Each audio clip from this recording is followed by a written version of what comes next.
E essa teoria, ou pelo menos a base dela, eu acabei lendo em algum lugar há bastante tempo atrás, e ela me chamou muito a atenção.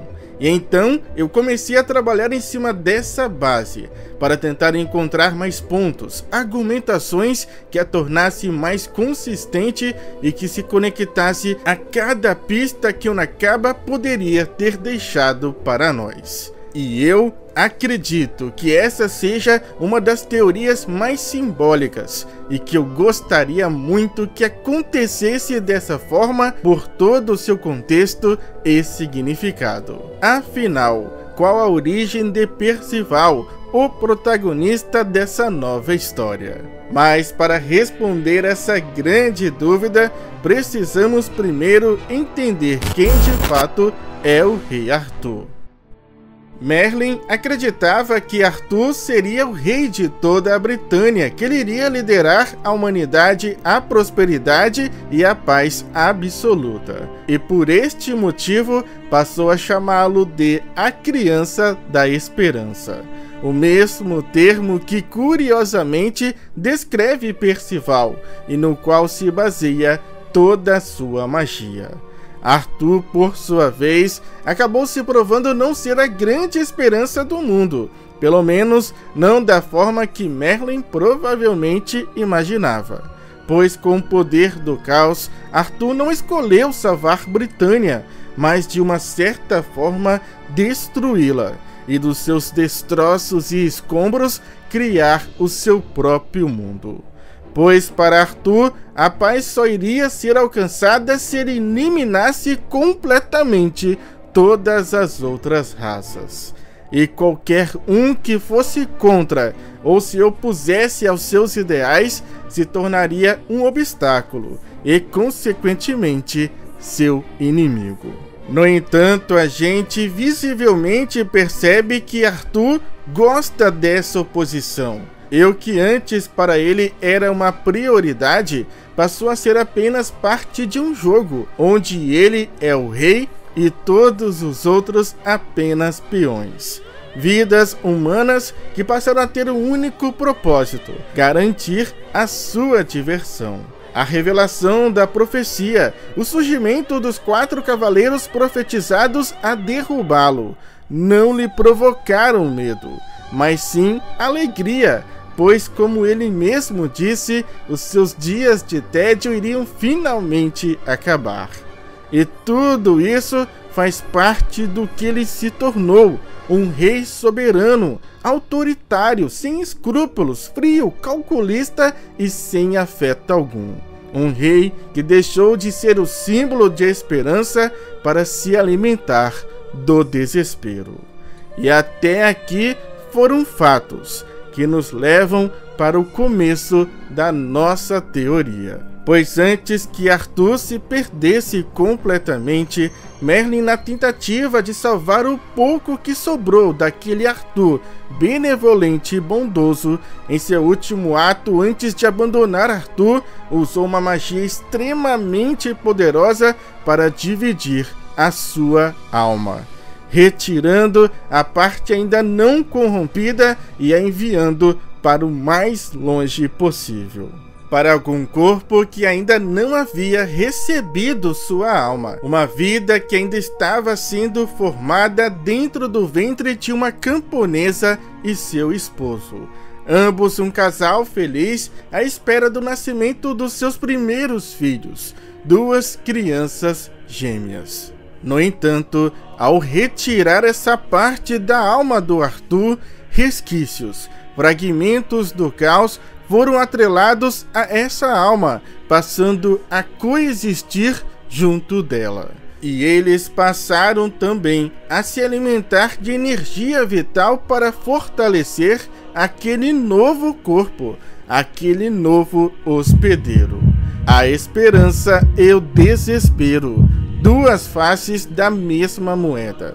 Arthur não deixou de ser a criança da esperança, pois essa parte que morreu dentro dele passou a viver dentro de Percival, o filho de Ironside e sua amada esposa, que recebeu a parte boa da alma de um rei e os fragmentos do poder do caos, o ser mais antigo e poderoso. Uma magia autoconsciente que se tornaria também o anjo da guarda daquela alma e daquele corpo. Um corpo de uma criança humana com o espírito do escolhido e os fragmentos do caos. É exatamente isso que é Percival. E esses fragmentos do caos teriam até mesmo nomes. Nomes que a gente já escutou: Vasigra e Tsar-Landu. No entanto, o que se esconde por trás desses nomes? O caos é uma força de vontade e de poder infinito. No entanto, indo além daquilo que foi dito para nós, levando em consideração a descrição do caos dentro de várias mitologias, ele pode vir a ser provavelmente uma entidade composta por todos os elementos, tendo domínio completo dos aspectos do poder sobre a vida, morte, luz, escuridão, projeção e entre outros aspectos primordiais. E cada um desses aspectos separados do caos seria um pequeno fragmento. Desde o início, nós sempre questionamos por que Arthur, como rei do caos, não tinha um controle sobre a vida e a morte. Algo que o caos com certeza teria. E ele tem. No entanto, quando Merlin dividiu parte da alma do Arthur e esses fragmentos do caos foram atrelados a ela, Arthur perdeu nesse instante esses aspectos de poder que agora estariam com Percival. Pois é, Tsar-Landu e Vasigra seriam os aspectos de poder da vida e da morte. Justamente o poder que falta em Arthur. E é por isso que Percival também não fica morto por muito tempo, pois os fragmentos sempre o revivem, já que eles precisam do Percival, pois o caos sempre irá proteger o seu hospedeiro. E indo mais além, provavelmente eles também o escolheram como novo rei do caos. No entanto, apesar de todas essas pistas e indícios, existe um simbolismo muito importante que fortalece ainda mais essa possibilidade. Pois o Nakaba, o criador dessa história, comentou que Nanatsu no Taizai foi apenas um prólogo de sua história principal, a história de Arthur Pendragon, um dos seus personagens mais importantes, do qual ele confessa que sua intenção inicial era de contar desde o início a sua história. No entanto, ele acabou mudando os planos e escreveu primeiro uma história sobre os pecados capitais. Mas agora ele está finalmente podendo escrever essa sequência, a história que ele sempre desejou contar.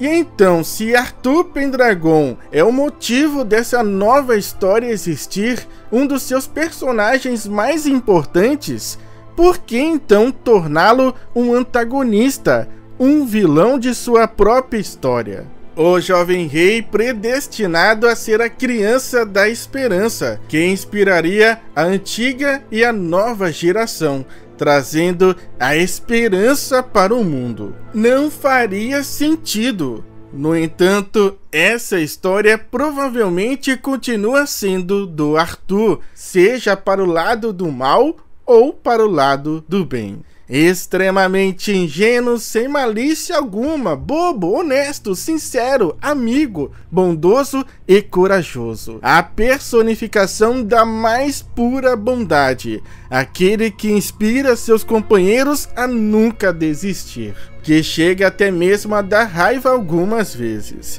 Será que é possível existir alguém tão bom, tão puro assim no mundo? Bem, ao menos que Percival, o protagonista dessa história, seja de fato Arthur Pendragon, a parte boa que ainda vive e cresce dentro dele, a criança da esperança predestinada a salvar o mundo. E essa foi a primeira parte dessa teoria que conta a origem do Percival. e na segunda parte iremos descobrir juntos qual é o propósito e o destino de Percival. Então eu espero que vocês tenham gostado desse vídeo e comentem a opinião de vocês sobre tudo que foi dito aqui. Faz sentido ou não? E porventura, qual outra explicação poderia existir sobre a origem do Percival? Comentem, vamos continuar conversando agora aí nos comentários. Até o lançamento do nosso próximo vídeo. Muito obrigado, falou, fui, é nóis!